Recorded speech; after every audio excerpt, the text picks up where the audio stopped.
अस्सलामुअलैकुम नाजरीन, ANA news में आपका इस्तकबाल करते हैं। तो आइए डालते हैं खुसूसी रिपोर्ट पर एक नज़र। पाको के मास्टर सैयद इफ्तिखार हुसैन साहब ये पिछले 34 ईयर्स से यही काम कर रहे हैं।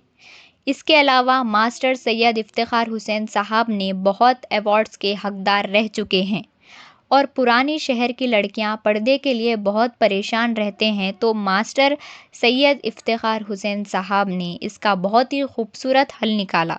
वो ये है कि लड़कों के लिए जेंट्स ट्रेनर्स और लड़कियों के लिए लेडीज़ ट्रेनर्स रखे गए हैं ताकि उनको कोई परेशानी का सामना करना ना पड़े।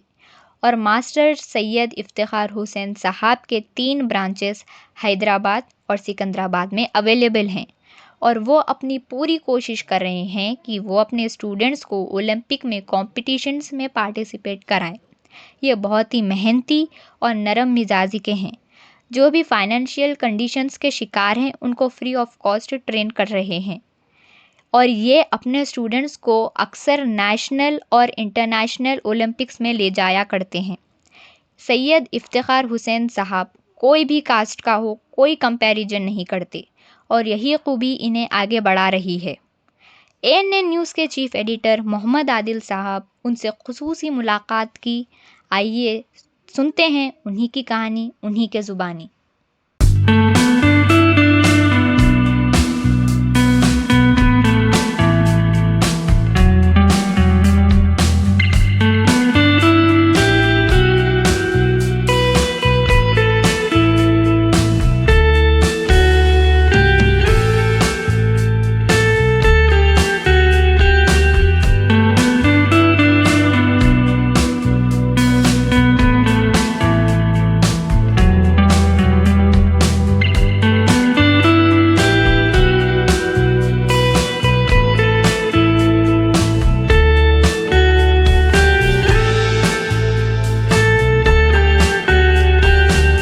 बिस्मिल्लाहिर्रहमानिर्रहीम। अस्सलाम वालेकुम नाज़रीन, मैं मोहम्मद आबिद ANN में आपका इस्तेमाल करते हैं।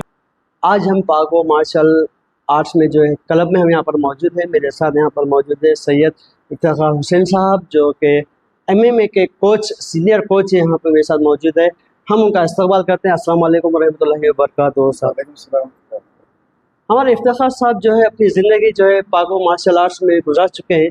आइए जानते हैं उनके तफसीली और क्या क्या चीज़ करने वाले, फ्यूचर प्लानिंग क्या क्या है, उनके ताल्लुक से और मालूमात करने की कोशिश करते हैं। इफ्तिखार साहब ये बताइए, आपका पहले तो इस्तकबाल करते हैं हम आपके हमारे चैनल में आपका। और दूसरी बात यह है कि आप कितने साल से इस फील्ड में हैं आप?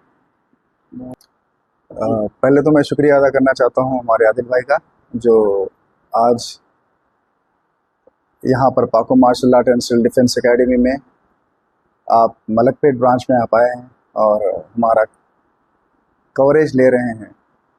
दरअसल बात यह है कि ये अल्लाह का एहसान है, अल्हम्दुलिल्लाह। आज जो है ना 34 साल से मैं मार्शल आर्ट में हूँ। मैं कराटे में मैं ब्लैक बेल्ट 7th डान हूँ और एशियन कराटे फेडरेशन का जो है मैं जज ए हूँ और वर्ल्ड कराटे फेडरेशन का एक्रेडिटेड कोच हूँ मैं। तो इसका काफ़ी लंबा सफ़र रहा, इसमें कई स्ट्रगल्स आए, सब कुछ आए, लेकिन मैं अपनी हिम्मत नहीं हारा और आज यहाँ तक पहुँच चुका हूँ अल्हम्दुलिल्लाह। और आज आप लोगों की दुआ से और ये पाको में अल्हम्दुलिल्लाह, पाको का हर वो बच्चा हमारे लिए अहमियत रखता है जो हमारे पास प्रैक्टिस के लिए आता है। जैसे कि आप देख रहे हैं कि वक्त हादिरा के हालात के हिसाब से हर बच्चे को, ख्वाह बच्ची हो, उनको सेल्फ डिफेंस सीखना ज़रूरी है, क्योंकि कराटे एक ऐसा आर्ट है जिसमें आप जो है ना बच्चों में सेल्फ डिफेंस के लिए जो है ना बहुत सारे उसमें टेक्निक्स है, थ्रोज है, कॉम्बिनेशन है और बच्चे अपने आप को सेफ महसूस कर सकते हैं जब कराटे सीखने के बाद। एक ज़माना था जब बच्चियां रात में निकलने से डरती थी, लेकिन आज अल्हम्दुलिल्लाह पाको की बच्चियां हैदराबाद, तेलंगाना, इंडिया, बल्कि इंडिया के बाहर भी जाके आज उन्होंने अपना लोहा मना चुके हैं अल्हम्दुलिल्लाह। आप जो है ये पाको मार्शल आर्ट MMA जो है मिक्स मार्शल आर्ट, उसके अंदर आप यही स्पोर्ट्स में यही क्यों चूज़ करें? आप इससे इंस्पायर होकर आपने जो ये चूज़ करें कि जो मैं इसके अंदर ही फ्यूचर बनाऊंगा? स्पोर्ट्स में तो ज़्यादा और भी है, जैसा कि क्रिकेट है, फुटबॉल है, फलाना है, फलाना बहुत कुछ है। आप इसी को क्यों चूज़ करें, इसकी क्या वजह है? पहले तो मैं आपको ये बताना चाहता हूँ कि कराटे जो गेम है वो मेरा पैशन था, पैशन है, और इंशाल्लाह जब तक मैं ज़िंदा रहूँगा वो पैशन रहेगा। तो मैंने अपने पैशन को प्रोफेशन में कन्वर्ट किया जी। कराटे के साथ साथ। जैसे कि आपने कहा कि अभी MMA मिक्स मार्शल आर्ट में karate, kick boxing, Thai boxing, MMA, Muay Thai, jujutsu वगैरह सब कुछ आते हैं इसमें। लेकिन स्पेसिफिक कराटे जो है मेरी मदर गेम है। स्टार्ट में अपने करियर की शुरुआत मैंने कराटे से की थी। मेरे पहले उस्ताद हमारे RK कृष्णा, जो यमागुची कराटे इंटरनेशनल के फाउंडर और ग्रैंड मास्टर है। सन कब से कब तक थे? मैं 1992 से मैं स्टार्ट लिया था। उसके बाद 99 में मैं ब्लैक बेल्ट लिया सर के पास से, और अल्हम्दुलिल्लाह उसके बाद से अभी सिलसिला अभी तक जारी है। जी। अभी आप जो बच्चों को सिखा रहे हैं, कितने ब्रांचेस है आपके? देखिए, हैदराबाद सिकंदराबाद में 3 ब्रांचेस है अल्हम्दुलिल्लाह, और उसके साथ साथ में कई स्कूल्स में हमारे ट्रेनिंग्स है और कई कॉलेजेस में हमारी ट्रेनिंग है। और हमने ख्वाह वो स्कूल गेम्स हो या यूनिवर्सिटी गेम्स हो, हैदराबाद का हर बच्चा बिला मज़हब व मिल्लत हमने रिप्रेजेंट करवाया है। और तारीख़ गवाह है कि स्कूल गेम्स में भी अल्हम्दुलिल्लाह हमारे स्टूडेंट्स ने 2017 में 47 मेडल स्कोर किए थे।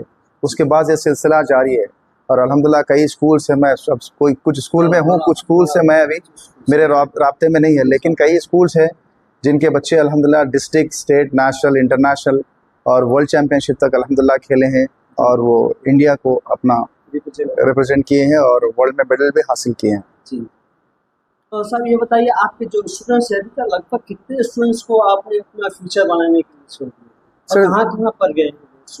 सर बेसिकली बच्चों में जो है ना, आजकल के दौर में शऊर बेदार होना ज़रूरी है कि हर घर में एक बच्चा या एक बच्ची मार्शल आर्ट ज़रूर सीखे, ख्वाह मेरे पास ही हो या कहीं और हो, क्योंकि हालात हाजरा के हिसाब से आज कल के लड़कियां जो है ना सेफ नहीं है। आए दिन कई न्यूज़ चैनल पे आप देख रहे हैं, न्यूज़पेपर्स में आप देख रहे हैं कि छोटे छोटे मासूम धन्ने मुन्ने 5 साल की बच्ची, परसों में न्यूज़पेपर देख रहा था, उसमें आप 5 साल के लड़के का रेप हो गया। तो आज हमारी मिल्लत की बहनें और छोटी छोटी बच्चियां जो है ना सेफ नहीं है। तो उसके लिए पेरेंट्स में एक रुझान आना चाहिए, कि एक चेंजेस आना चाहिए कि लड़कियों को खुसूसी तौर से ये मार्शल आर्ट की तरफ आप भेजें, ताकि कल कुछ भी हो वो अपने आप को प्रोटेक्ट कर सके।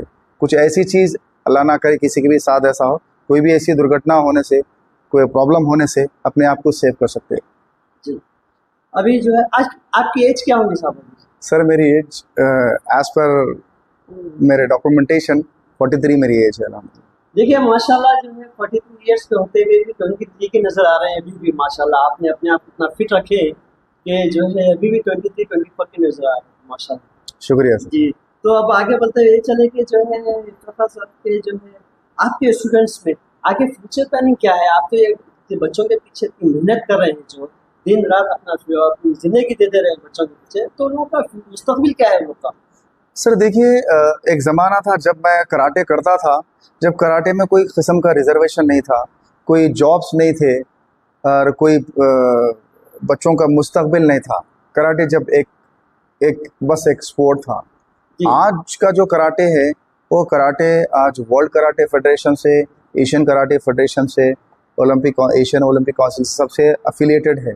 और आज हैदराबाद इंडिया में कराटे पुलिस गेम में इंक्लूडेड है, रेलवे में इंक्लूड है, और हमारा हर बच्चा यूनिवर्सिटी गेम में इंक्लूड है, और हमारा हर बच्चा स्कूल गेम्स में इंक्लूड है। तो स्कूल गेम्स में भी बच्चा सर्टिफिकेट स्कोर करता है, तो फ्यूचर में जब उसको यूनिवर्सिटी के लिए जब उसका एडमिशन होता है तो उसको उसमें सीट मिल जाएगी।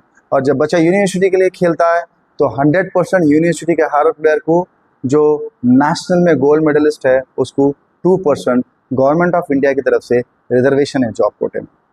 जी। अच्छा, बच्चे जब आपके पास ज्वाइन होते हैं सर, तो पेरेंट्स को कैसा कन्विंस करना, कैसा मतलब बच्चे पेरेंट्स डरते हैं मेरे बच्चों को हाथ ना टूट जाए, पैर को कुछ प्रॉब्लम ना हो जाए, बच्चे को फिजिकल में प्रॉब्लम ना हो जाए, डरते हैं पेरेंट्स। हर माँ बाप डरता है अपनी औलाद को जो है कुछ ना होना। तो आप कितना प्रॉब्लम्स फेस करते हैं पेरेंट्स के सामने कि जो ये बच्चे को कुछ ना होगा, सेफ्टी रहेगी, कि कैसे आप लोग कन्विंस करते हैं? सर देखिए, जैसे आपने इससे पहले तज़किरा किया था कि MMA MMA में जो है ना, मिक्स मार्शल आर्ट में 2 किस्म के गेम्स है सर। इसमें है फुल कांटेक्ट और सेमी कांटेक्ट। जो हम बच्चों को आज प्रैक्टिस करवा रहे हैं, जो कराटे या WKF AKF से एफिलिएटेड है, वो है सेमी कांटेक्ट है। सेमी कांटेक्ट मतलब आपको सिर्फ इम्पैक्ट, उसमें कोई आपके बच्चे को कोई इंजरी नहीं आएगी। अगर कोई पावरफुल अगर किक मारता भी है सब जूनियर और कैडेट में और जूनियर में, तो उनको वार्निंग्स मिलती है, पेनल्टी मिलती है। तो ये सीनियर में जब 18 साल के बाद बच्चे जब खेलते हैं सीनियर्स में, वो सीनियर्स में जो है ना बच्चों को आप थोड़ा उसमें इम्पैक्ट रहता है। लेकिन कराटे जो है ना सेमी कॉन्टैक्ट गेम है, बिल्कुल सेफ एंड सिक्योर गेम है। और कराटे ही एक ऐसा एक वाहिद गेम है जिसमें सेल्फ डिफेंस के लिए बेहतरीन आपको जो है ना टेक्निक्स आपको मिलेंगे कराटे में।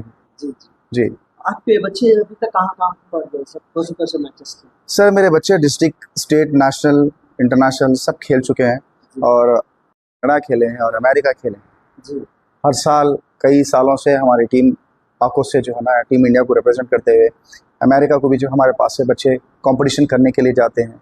और वहाँ पर पिछले साल भी हमारे बच्चे गए थे, अल्हम्दुलिल्लाह 2 गोल्ड, 1 सिल्वर और 3 ब्रॉन्ज जीत कर आए थे पिछले साल भी अल्हम्दुलिल्लाह। उसी असना में हमारे जो हैदराबाद के सिकंदराबाद के जो MP है साहब ने बुलाकर जो है ना, किशन रेड्डी साहब ने बुलाकर हम लोग को फेलिसिटेट किया था। और हमारे हैदराबाद के हमारे जो असदुद्दीन अवीसी साहब है, उन्होंने भी अपने बच्चों के साथ हम वहाँ पर भी गए थे, तो वहाँ पर भी फेलिसिटेशन हुआ हमारे बच्चों का। तो ये बच्चे हमारे बारहा जो है ना Malaysia, Thailand, Europe, Dubai, America खेल रहे हैं, आ रहे हैं और अपना लोहा मना रहे हैं। और हमारा रुझान एक ही है कि आज नहीं कल, कल नहीं परसों ये बच्चे हिंदुस्तान का मुस्तकबिल है। जो है तैयार होते हैं कितने साल से? सर मिनिमम 3 साल से हमारे पास एडमिशन जारी है। 3 साल से 4 साल तक बच्चे को खाली सीखने में देखते सीखने में अवेयरनेस, 1 साल में उसको अवेयरनेस आता है बच्चे को। उसके मेरे पास कभी आप 5 बजे की क्लास में आइए, 3 साल के बच्चे हैं जो छोटे छोटे नन्हे मुन्ने बच्चे, लेकिन उनका परफॉर्मेंस देख के बोल नहीं सकते आपके 3 साल का बच्चा ऐसा परफॉर्म करे कि वो जब प्रैक्टिस करते देखते ऐसा अपने आप में डेवलपमेंट लेके आता। हम लोग बच्चों को पर्सनली केयर करते हैं सर। हम बच्चों को हर बच्चे पे हमारी नज़र होती है। ऐसा नहीं है कि हमारी कोई किराने की दुकान नहीं है कि हर कस्टमर आया और हमको सिर्फ कस्टमर की तरह हमको डील कर, नहीं सर। बेसिकली मैं ग्राउंड लेवल से आया हूँ सर। मैंने भी जब मार्शल आर्ट ज्वाइन किया, वाइट बेल्ट था, मैं खेलते प्रैक्टिस करते आज ब्लैक बेल्ट 7th दान तक पहुंचा। तो मुझे शुरू से मुझे पता है कि एक प्लेयर के लिए, एक चैम्पियन के लिए, प्लेयर को चैम्पियन तक पहुंचने के लिए क्या क्या हर्डल्स आते हैं लाइफ में, कौन से चीज़ों पे अपने आप को कॉम्प्रोमाइज़ करना पड़ता है, कौन से चीज़ों पे कौन से कॉर्नर पे अपने आप को रोकना पड़ता है, कौन सी चीज़ों को सेक्रीफाइस करना पड़ता है, ये सब चीज़ें मुझे इसका अंदाज़ा है सर। इसीलिए अब जो हमारी अपकमिंग जनरेशन है उनके लिए मैं हर तरीके का एक प्लेटफॉर्म बना के रखा हूँ मैं, कि ताकि बच्चों को सहूलत हो सके और बच्चे आसानी के साथ ये गेम को आसानी के साथ सीख सके। उसके अलावा आज हमारे इंडिया में जो कराटे को जो बेहतरीन मुकाम पे लेके आए, आज पहले कराटे था, लेकिन आज मैं एक ऐसे शख्स का आपके सामने तस्करा करना चाहता हूँ जो कराटे की दुनिया के बेताज बादशाह है, हंशी भरत शर्मा जी। जो आज कराटे को ये मुकाम मिला, ये इज़्ज़त मिली, वो हंशी भरत शर्मा जी है, जो कराटे इंडिया ऑर्गेनाइजेशन के प्रेसिडेंट है। आपका बहुत बड़ा मुकाम है। आज WKF से अगर आपको वर्ल्ड कराटे फेडरेशन एफिलिएटेड है तो भरत शर्मा जी की वजह से है। आज एशियन कराटे फेडरेशन से एफिलिएटेड है तो भरत शर्मा जी की वजह से है। आज कराटे को एक नई जान देकर आज हम भी अगर AKF एशियन कराटे फेडरेशन के रेफरी है तो वो भी भरत शर्मा जी की वजह से। उन्होंने कराटे के लिए बहुत संघर्ष उठाया, बहुत तकलीफ़ें उठाई है और आज कराटे को इस मुकाम पे ला के रखा है कि कराटे के हर बच्चा वो जो यूनिवर्सिटी में खेलता है वो मेडल लेता है, वो भी गवर्नमेंट जॉब लेता है, और वो बच्चा जो जाके कॉमनवेल्थ खेलता है वो भी मेडल लेता है, वो भी गवर्नमेंट जॉब लेता है। जिस फेडरेशन से मैं जुड़ा हुआ हूँ, कराटे इंडिया ऑर्गेनाइजेशन से, हमारी Paco martial art and self defence academy private limited affiliated है। लेकिन ये सब कार्रवाई के पीछे एक बड़े शख्स का हाथ है। वो आज हिंदुस्तान में बच्चों के मुस्तकबिल के लिए बहुत कुछ कर रहे हैं। उन्होंने हमें मौका दिया है तो हम शहर हैदराबाद में कर रहे हैं। आज हंशी ने, आज भरत शर्मा जी ने कराटे के लिए बहुत सारे मौके दे चुके हैं आज। क्योंकि जब एक कराटे था, कराटे एक ज़माने पहले की बात बोल रहा हूँ मैं आपको, जब ये सेमी कॉन्टैक्ट नहीं हुआ था, जब ये वर्ल्ड कराटे फेडरेशन से एफिलिएटेड था, तो एक कराटे एक कॉम्बैट स्पोर्ट था, मतलब पावर से मार सकते थे, उसमें खून खाने का खेल था कराटे पहले। लेकिन आज वो नहीं, कराटे आज एक स्पोर्ट हो गया।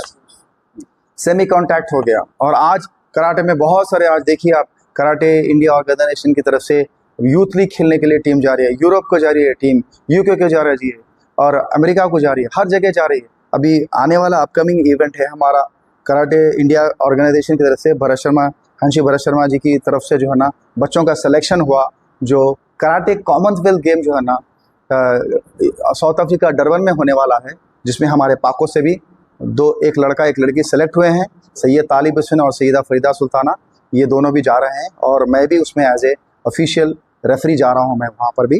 तो आज ये सब चीज़ें हो रही है, किसकी वजह से हो रही है? सुनाइए सर, आपको जो परेशानियों का सामना करना पड़ा, ऐसा कोई वाकया आपको याद, जो पेरेंट्स से भी हो या इधर से भी लड़के जो है पेरेंट्स को भी कन्विंस करते हुए लेके आ रहे बच्चों को, उधर से जो है गवर्नमेंट से भी जो है आप लड़के बच्चों को ले आने का, ऐसा कोई वाकया याद है आपको इस साल में? आपने अच्छा पॉइंट छेड़ा है कि तेलंगाना में जो आज हमारे कराटे को जो मुकाम मिला है, हमारे Telangana state karate do federation के प्रेसिडेंट कोई और नहीं, जो आज एमएलसी है, महेश गौड़ साहब है।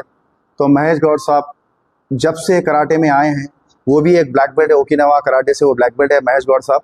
तो महेश गौड़ साहब जब कराटे में, कराटे तेलंगाना कराटे से आपका जब से जुड़ाव हुआ, जब से आप प्रेसिडेंट बने, कभी भी कोई भी प्लेयर्स को कोई प्रॉब्लम के कोई भी मुश्किलात का सामना करना नहीं पड़ा, क्योंकि सर की वजह से तेलंगाना में कराटे आज भी अल्हम्दुलिल्लाह एक अच्छे पोजीशन पे है और तेलंगाना में अच्छे खासे प्लेयर्स है, अच्छे खासे रेफरीज है, अच्छे खासे वर्ल्ड लेवल के रेफरीज है, एशियन लेवल के रेफरीज है, वर्ल्ड लेवल के कोचेस है, एशियन लेवल के कोचेस है अल्हम्दुलिल्लाह तेलंगाना में। और महेश गौड़ साहब एक इंतहाई बेहतरीन शख्सियत के मालिक है। आप जो किसी की आज तक कोई भी काम में, कोई कोचेस के, कोई रेफरीज के मामले में दखलंदाजी नहीं की, और आप हर रेफरी को, हर कोच को आपने जो है ना इनकरेज किया, सपोर्ट किया, और तेलंगाना का नाम आगे बढ़ाने के लिए आप हमेशा कोशिश करते रहते हैं, और उनकी जितनी सताइश की जाए उतनी कम है। सर, आप जो बच्चों को स्टूडेंट्स से आपके जो है बाहर ले आने की कोशिश करते हैं, जो यूरोप ले आने, तो उनके पेरेंट्स को कैसा कन्विंस करते हैं? सर, कन्विंसिंग ये है, जब पेरेंट्स हमारे पास आते तो यूजुअली पेरेंट्स आजकल सोशल मीडिया पे है, हाँ नहीं, आज हर पेरेंट्स सोशल मीडिया से अटैच है। तो सोशल मीडिया पे देखते हैं कि ये बच्चा यहाँ पर ये गेम खेला, ये जीता है, न्यूज़पेपर हो जाओ या फेसबुक हो जाओ या इंस्टाग्राम हो जाओ तो या ट्विटर हो जाओ, हर जगह हमारी जो है ना हम लोग अपने हर पोस्ट आगे बढ़ाते हैं। हमारे सोशल मीडिया पे हमारे एक्टिविटीज़ जो भी बच्चे जहाँ भी खेलते हैं देखते हैं, उसके बाद बच्चों को, पेरेंट्स को इंस्पिरेशन मिलती है कि भाई आज ये बच्चा ये यहाँ पर जाकर खेल कर आया तो कल हमारा बच्चा भी खेल सकता। ये रुझान से पेरेंट्स हमारे पास आते हैं, और वही पेरेंट्स आते हैं जिनके बच्चों को और पेरेंट्स को दोनों को शौक होता है। ये शौक होना भी चाहिए। जी जी जी। और ये और एक सवाल आपसे फिर एक बार कर रहा हूँ आपसे कि ये सवाल जो है, आपको जो परेशानियों का सामना करना पड़ा है आपकी ज़िंदगी में, कौन सी ऐसी परेशानी, कोई वाक़या याद है जो परेशानियों का सामना करना पड़ा है? परेशानियों का सामना सर, जब हम स्कूल गेम्स के लिए गए थे 2019 में, तो उस टाइम पे कोई बच्चों के पास मतलब गवर्नमेंट की तरफ से हमारे को फंड नहीं मिला, मतलब ट्रेन के टिकट्स के लिए, इनके ट्रैक सूट के लिए किसी भी किस्म का फंड नहीं था। गवर्नमेंट बोले कि भाई अगर आप टीम लेकर जाना चाहते हो तो लेकर जाइए, लेकिन गवर्नमेंट के पास फंड नहीं है। तो फिर उसी टाइम पे फिर मैंने अपनी तरफ से बच्चों के, मेरी पॉकेट से बच्चों के टिकट्स का मैंने अरेंजमेंट किया और उनके लिए ट्रैक सूट्स मैंने अरेंज किए। तो हमारे अपने एक्सपेंसेस पे हम बच्चों को लेकर गए थे टीम को। ये सबसे बड़ा आपका तजुर्बे का? हाँ सर, बिल्कुल, क्योंकि ये टीम जो है ना सर, अंडर 14, अंडर 17, अंडर 19 की टीम होती है। तो ये थोड़े बच्चे नहीं थे, ज़्यादा अच्छे खासे बच्चे होते हैं सर। तो उस टाइम पे हम हमारे लिए एक बहुत बड़ी चैलेंज हो गई थी कि भाई ये बच्चों को लेकर कैसा जाए, क्योंकि आजकल के दौर में कोई भी किसी की, और रहा सवाल स्पॉन्सरशिप का सर, कोई स्पॉन्सर नहीं है सर, आज तक ना कोई स्पॉन्सर मिला, सिर्फ बातें हैं सर, बड़ी बड़ी बातें हैं लोगों की कि भाई हम स्पॉन्सर कर देंगे, हम वो कर देंगे। कई लोग आए, मैं बस नाम लेना नहीं चाह रहा हूँ, बड़े बड़े नामचीन लोग हैं, हाँ, जो हर फंक्शन में मिलते हैं। इफ्तिखार साहब, हम पाको को स्पॉन्सर करेंगे, जब टीम अमेरिका को जाएगी हम स्पॉन्सर करेंगे। कोई स्पॉन्सर नहीं करता सर, ऐन वक्त पे वो लोग जो है ना हैंडल दे देते। तो इस वजह से उस टाइम कैसा अरेंज करते हैं आप, कैसा? और फिर हमने कुछ बच्चों के जो है ना उसमें रिजर्वेशन करवाया, कुछ जो बड़े बच्चे थे उनको जनरल में लेकर गए, क्योंकि हर बच्चे का रिजर्वेशन करवाना आसान नहीं था, आना जाने का टिकट था। तो कुल मिला के आप अपने पैसों से बच्चों को ले जाते? हाँ, मेरे पैसों से बच्चों को लेकर गया था सर। बहुत जी बढ़िया। सर। और आज भी Paco martial art and self defence academy में 24 बच्चे हैं जो ऑर्फन्स है। अच्छा। हाँ, 498 बच्चे मेरे पास है अल्हम्दुलिल्लाह, तीनों ब्रांचेस के मिला के अल्हम्दुलिल्लाह। यहाँ पर जो है ना 170 बच्चे हैं मलकपेट में, श्रीनगर में बहुत ज़्यादा स्टूडेंट है अल्हम्दुलिल्लाह। तो ऐसे बच्चे हैं मेरे पास टोटल 24 बच्चे जिनको मैं बिल्कुल फीस नहीं लेता हूँ, फ्री ऑफ कॉस्ट पूरा ब्लैक बेल्ट तक का कोर्स फ्री में करवाता हूँ। और इसके साथ साथ जो हाफिज़ कुरान बच्चे हैं उनको 50%, जैसे कि हमारी जो भी फीस है उसका 50% कंसेशन है। और फिर अब एक 8-10 पेरेंट्स तो ऐसे हैं जो मेरे दोस्ताना है। अब दोस्त का बच्चा है, उससे तो फीस नहीं ले सकते, पूछ भी नहीं सकते, तो ऐसे दोस्तों के भी बच्चे 8-10 बच्चे हैं जिनको मैं आज भी फ्री में करवा रहा हूँ। और वो बच्चे रेगुलर आते हैं और अपना परफॉर्मेंस देते हैं अल्हम्दुलिल्लाह। कोशिश कर रहे हैं कि बच्चों को आज हमारे Paco martial art and self defence academy के बिहाफ में मैं बोल रहा हूँ कि मेरी और मेरी पूरी टीम की कोशिश ये है कि एक दिन इंशाल्लाह आएगा कि पाको का बच्चा ओलंपिक में मेडल स्कोर करेगा कराटे में, एक दिन ज़रूर आएगा। क्योंकि आप वर्ल्ड चैम्पियनशिप, एशियन चैम्पियनशिप हर जगह पहुँच गए, अब कॉमनवेल्थ में भी पहुँच रही पाको की टीम, और एक दिन आएगा ज़रूर जब ओलंपिक में हमारे पाको के स्टूडेंट जाके झंडे गाड़ देंगे। आपसे आखिरी सवाल करता हुआ चलूँ कि जो है इफ्तिखार हुसैन साहब के जो है 34 साल में कौन से अवार्ड्स आप हासिल किए, कौन से अचीवमेंट आप हासिल किए, ये बताइए। सर, अवार्ड्स तो हर साल मुझे बेस्ट कोच का तो मिल ही जाता है स्कूल से, कॉलेजेस से। इसके अलावा मेरी लाइफ का best award Dada Saheb Phalke award मुझे 2 बार मिला सर। मुझे दादा साहब फाल्के बेस्ट कोच का अवार्ड मुझे 2 बार मिला है।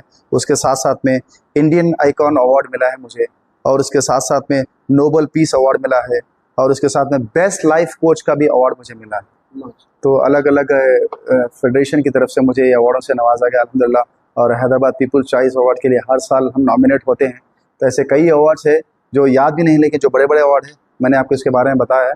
अल्हम्दुलिल्लाह ये मेरे लिए बायस फ़ख्र की बात है कि मैं 2 दफ़ा जो है ना दादा साहब फाल्के अवार्ड का विनर हूँ। ये कहाँ पर हुआ था? ये बॉम्बे में हुआ था सर। जी सर। खासतौर से ओल्ड सिटी की बात करते हैं, इफ्तिखार साहब के जो है ओल्ड सिटी के जो पेरेंट्स जो हैं, खातिन जो हैं, अपनी लड़कियों को या अपने आप को बाहर निकालना चाहिए, तो उनके लिए क्या मैसेज है आपको, कैसा करना चाहिए, वो लोग बाहर निकलना चाहिए? अभी तो थोड़ा बहुत तो बाहर निकल ही है, अभी देख रहे हैं रोड पे भी जो है गाड़ियाँ लेकर चला रहे हैं, तो फास्ट हो गया, मतलब अभी इतना अवेयरनेस नहीं आया कि जो है जाकर कुछ सीखे, जैसा आपके पास आए या क्रिकेट खेले या कुछ करें। क्या मैसेज है उनके लिए, क्या करना चाहिए? सर, मेरा ये जनरल लेडीज़ बल्कि नहीं, यूथ के लिए मेरा मैसेज है कि अगर आपको फिज़िकली फ़िट रहना है, अगर आपको हर चीज़ का सामना करना है, तो मार्शल आर्ट ज़रूर सीखिए। क्योंकि मार्शल आर्ट से एक तो आपकी सेहत अच्छी होती है, दूसरा आपके ऊपर कोई अटैक नहीं कर सकता।